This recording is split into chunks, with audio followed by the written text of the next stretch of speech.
गणेश जी को नमन करके मेरी कुल देवता श्री तुलजा भवानी और मेरे सद्गुरु श्री साईं बाबा को नमन और स्मरण करके आज के वीडियो की हम शुरुआत करते हैं।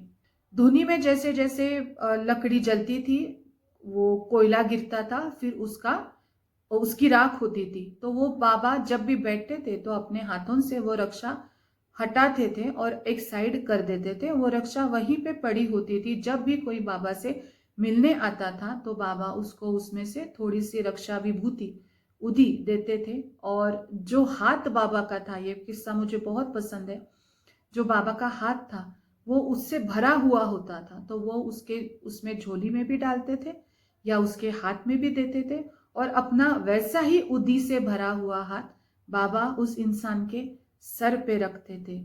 मुझे ये बहुत पसंद है बात। मुझे ऐसे लगता है कि कितने भाग्यशाली लोग हैं वो, जिनके सिर पे उदी से भरा हुआ बाबा का हाथ पड़ा होगा।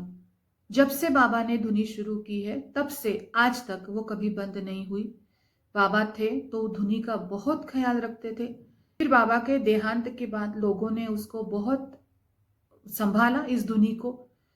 आज तो हम देखते हैं कि शिरडी में शिरडी संस्थान के लोगों ने इसके लिए बहुत अच्छी जगह रखी है और ये धुनी प्रज्वलन हमेशा होता रहता है। शिरडी में भी हम आज भी जब भी जाते हैं तो हमें पैकेट के जरिए ये उदी प्रसाद मिलती है। बहुत लोग आते हैं आजकल शिरडी में। धुनी तो उतनी ही है, उसको हम बढ़ा नहीं सकते, वो बाबा ने प्रज्वलित की है। पहले बहुत उदी मिलती थी, लेकिन आज हम जब भी शिरडी में आरती के लिए जाते हैं तो आरती करने के बाद वहां से जब निकलते हैं तो उदी के पैकेट्स हमें शिरडी संस्थान से मिलते हैं। एक ही पैकेट मिलता है तो कुछ लोग कहते हैं कि ये कम पड़ जाएगा, तो मैं उनको सलाह दूंगी कि अगर आप साई भक्त हो और शिरडी गए हो, आपके पास उदी का पैकेट है तो अच्छी बात है।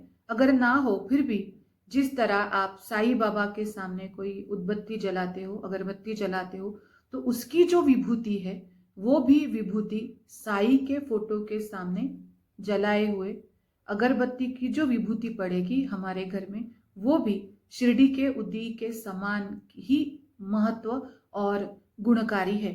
अगर आपके पास एक कटोरी ऐसी उदी है और उसमें अगर आप साई बाबा की शिरडी की उदी भी डाल देते हो तो वो पूरी की पूरी शिरडी की उदी ही बन जाएगी। तो मैं कहूंगी कि साईं बाबा का स्मरण करने से हमारे घर में जो उदी हमको प्राप्त करेंगे वो भी उतनी ही गुणकारी है।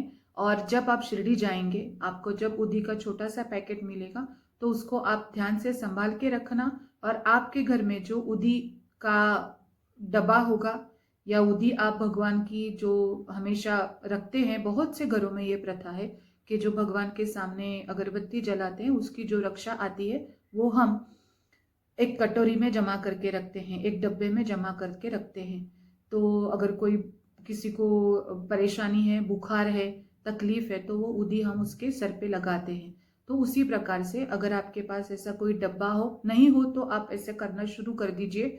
अगर हो तो शिरडी में जाने के बाद आपको जो छोटी सी उदी की पुड़ी मिलेगी, उसमें जो उदी रहेगी वो थोड़ी सी होगी, लेकिन फिर भी अगर वो आप ऐसे डब्बे में डालोगे तो उसमें जो भी उदी है उसको सब बाबा के पवित्र उदी का स्पर्श हो जाएगा और वो सभी शिरडी की उदी ही बन जाएगी, उसका महत्व बढ़ जाएगा। साईं बाबा ने अपने धुनी को बहुत संभाला, लोगों ने भी उनके बाद संभाला, शिरडी संस्थान भी संभाल रहा है। तो आप कभी भी शिरडी जाएंगे ना तो आप ये बाबा का स्थान जरूर देख के आइए। ओम साई राम।